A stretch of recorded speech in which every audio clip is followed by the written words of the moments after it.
Patna city सामूहिक विवाह को लेकर कनौजिया की हुई बैठक। इस वर्ष होगी 51 जोड़ी कन्याओं का सामूहिक विवाह। मंगलतालाब स्थित रामदेव महतो सामुदायिक भवन में राष्ट्रीय कन्नौजिया सोनार महापरिवार केंद्रीय कार्य समिति की बैठक हुई। बैठक में पटना समेत अन्य जिलों, अनुमंडल व प्रखंडों के केंद्रीय कार्य समिति पदाधिकारी, मातृशक्ति व राष्ट्रीय कन्नौजिया सोनार महापरिवार कन्नौजिया महिला कार्य समिति के पदाधिकारी व महिला कमेटी के सदस्य शामिल हुए। आरकेएसएम व पटना जिला कार्य समिति के अध्यक्ष रणजीत बर्मन ने बताया कि बैठक में बीते वर्ष हुए सामूहिक विवाह का लेखा जोखा, संगठन को मजबूती प्रदान करना, देश के हर राज्य में नेत्र अस्पताल व धर्मशाला बनाने पर विचार किया गया। उन्होंने बताया कि मुख्य एजेंडा बच्चियों के सामूहिक विवाह से जुड़ा था। बढ़ती दहेज मांग से गरीब बच्चियों का विवाह करना माता पिता व अभिभावकों के लिए सिरदर्द बन गया है। इसी को देखते हुए आरकेएसएम ने सामूहिक विवाह का बीड़ा उठाया है।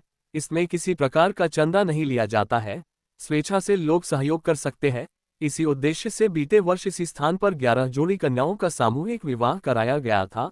वर्ष 24 में इसे बढ़ाकर 51 जोड़ी कन्याओं का विवाह वर्ष 2025 के जनवरी या फरवरी माह में किया जाएगा, जिसके लिए 4 जगहों रांची, जमशेदपुर, धनबाद व अशोकधाम पर चर्चा की गई।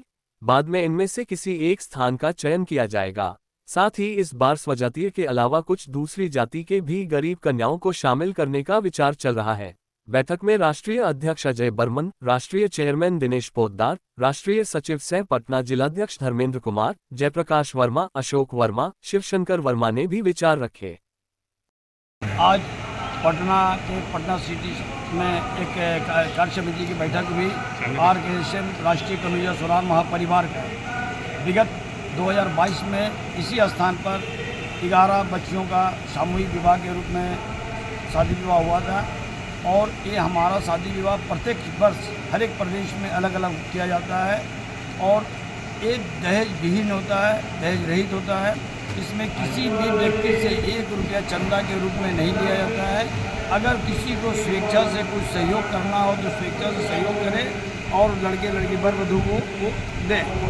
और उद्देश्य क्या है इसका? उद्देश्य है कि हमारे समाज में दहेज का विकराल रूप ले रही है। ये दहेज प्रथा को हम लोग को कम करना चाह रहे हैं और ख़त्म कराने के विचार में हम लोग ये उद्देश्य से हम लोग चल रहे हैं कि हमारे यहाँ दहेज प्रथा बंद हो और हमारे स्वेच्छा से पसंद करके और अपने बच्चियों को विवाह कराएं और जो पैसा खर्च होता है शादी विवाह में वो अपने बाल बच्चों को पढ़ाने लिखाने में। तो बैठक में क्या निर्णय लिया गया? आज की बैठक है कि 2024 में हमारा सामूहिक विवाह पुनः 2024 का हो या नहीं हो, अगर हो तो कहाँ हो। तो प्रस्ताव में 4 स्थान पर आया है।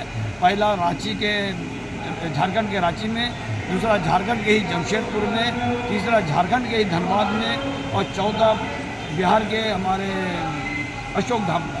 ये चारों जगह में सभी लोगों से विचार विमर्श करके उसको फाइनल किया जाएगा कि 2024 में तो अब दिसंबर में इस बार विवाह नहीं होगी। इस बार हम लोग विचार कर रहे हैं कि जनवरी या फरवरी में जो लास्ट लगन होगा उसमें हम लोग 2025 में 2025 कितने 2024 का ही करेंगे, लेकिन जनवरी में कितने जोड़ों का विवाह किया जाएगा? 11 जोड़ा एक हम लोग को टारगेट है, 11 जोड़ा करेंगे।